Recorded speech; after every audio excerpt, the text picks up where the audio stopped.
I was just about to crash for the night. I'd been scrolling through job listings, trying not to think about the 2 months of rent I owe, when the sound started. My laptop's still open on the bed beside me, the blue glow making the room feel colder than it already is.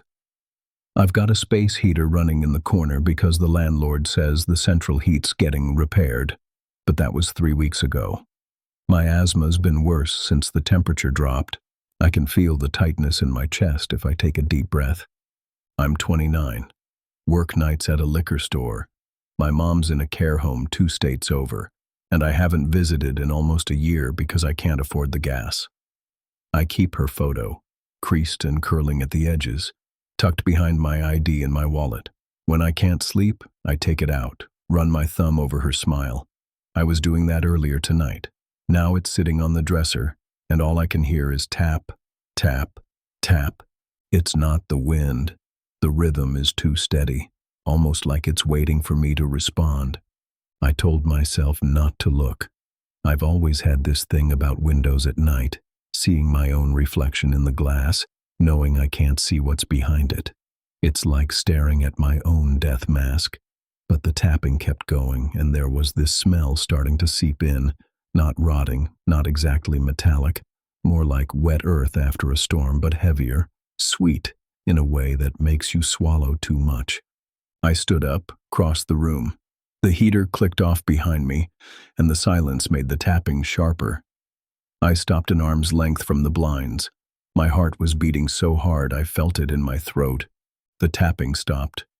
For a moment, all I could hear was my own breathing, and then, so faint I thought I imagined it, something whispered my name from the other side of the glass. I froze, my hand hovering just inches from the cord to the blinds.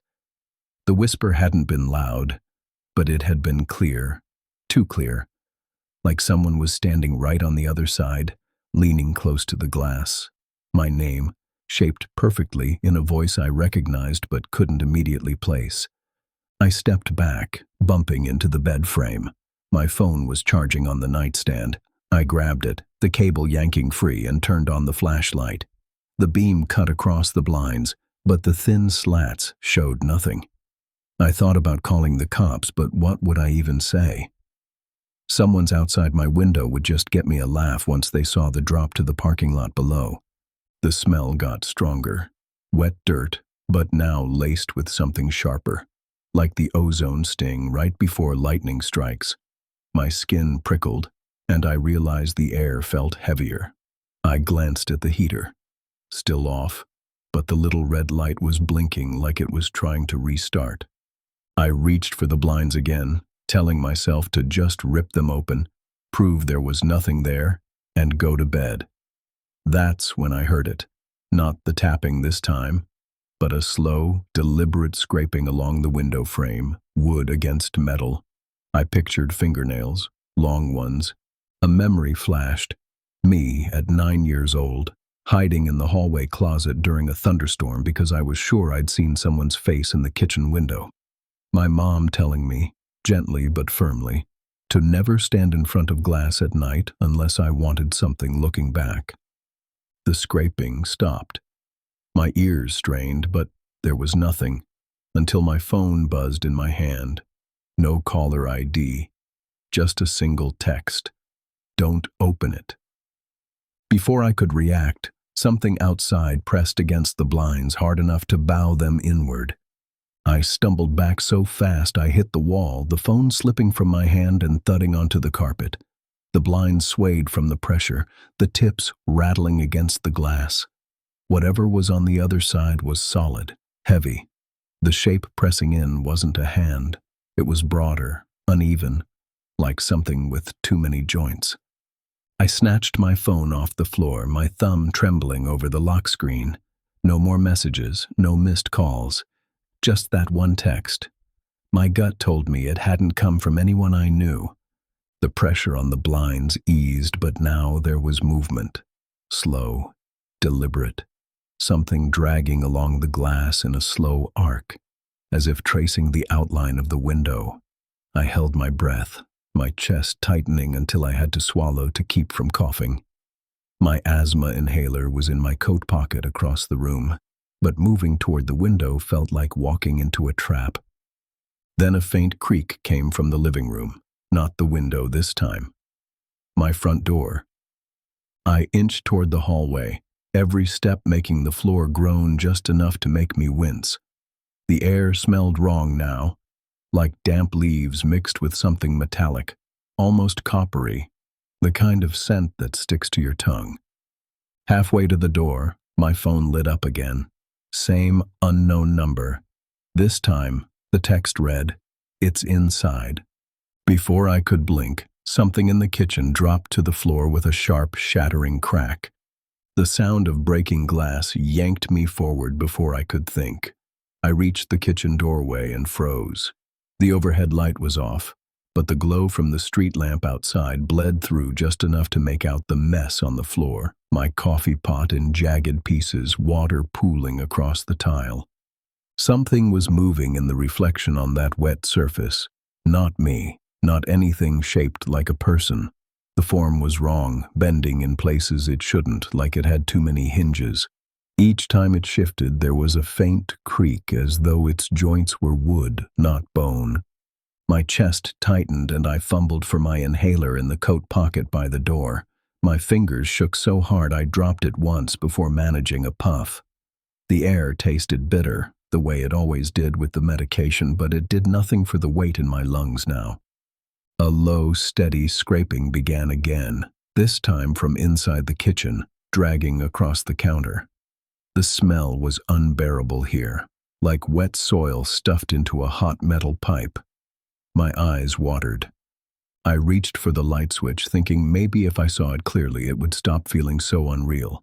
But before my fingers touched the wall, I heard my name again, closer than it had ever been. The voice came from the floor, right by my feet. I stumbled backward into the hall, my heel hitting something soft. I glanced down. There was a small clump of dirt on the carpet that hadn't been there before. From the kitchen, the scraping stopped. Then came a new sound, the slow, deliberate turn of my front door's deadbolt. The sound of the deadbolt turning rooted me in place. I could see the lock's shadow shifting against the dim light from outside. One slow click, then another. Whoever or whatever was on the other side was taking its time. I backed toward the bedroom, my socks sliding on the carpet. My phone was still in my pocket, but my hands were so damp I almost dropped it trying to dial. I didn't even know who I was going to call. 911? My neighbor, Tom, who hadn't spoken to me since I forgot to return his ladder. Before I could decide, the line went dead as soon as I pressed call. Just static in my ear, a faint whisper under it that I couldn't make out. The final click of the lock echoed in the apartment. The knob didn't turn. Instead, the smell hit me again, stronger than before. It rolled through the hall like a fog, heavy enough to taste. My eyes darted to the doorframe. A thin line of black soil was spilling in from underneath, spreading in crooked tendrils toward me. I took another step back and my heel pressed into the clump of dirt from the kitchen. It crumbled under my foot, and something small and hard scraped against my skin inside it, like a tooth. The knob moved, slowly. My breathing turned ragged and the air felt too thick to pull in. I thought about my mom's photo on the dresser, the one thing in this apartment I'd actually care to save. I thought about running for it. Then, from the other side of the door, that same voice said my name again. But this time, it sounded exactly like my mother. My legs moved before my brain caught up. I lunged for the bedroom, snatching the photo from the dresser with one hand and the heater cord with the other. My chest burned with every breath, but I kept moving, dragging the heater toward the door like it could somehow hold the thing back. The knob turned fully. The door eased open just a fraction, and that smell poured in like water through a crack. The soil on the floor pulsed, actually shifted, almost like it was breathing. I jammed the heater against the base of the door, the plug still in my hand. My plan was barely a plan. but instinct told me heat and whatever this was didn't mix. The gap in the doorway widened. The streetlight outside caught something pale moving in the darkness beyond, bending low, its joints folding the wrong way. Then came the whisper again, perfect in tone, my mother's voice, but too slow as if someone was trying to remember how words worked. I shoved the plug into the wall. The heater roared to life, red coils burning bright. The soil nearest the heat sizzled, sending up a bitter, choking smoke. The thing stopped moving. The smell thinned. For a moment, all I could hear was the hum of the heater. Then the door slammed shut so hard the frame rattled. I stood there for what felt like hours, gripping the photo, lungs aching, eyes fixed on the door. No more tapping, no more whispers, just silence. I didn't open the door until morning. The hallway outside was empty. No dirt, no smell. My lock was intact. But when I checked my phone, there was one new text from that same number. Next time, you won't need to open the window. If you're hearing sounds at your window tonight, don't look.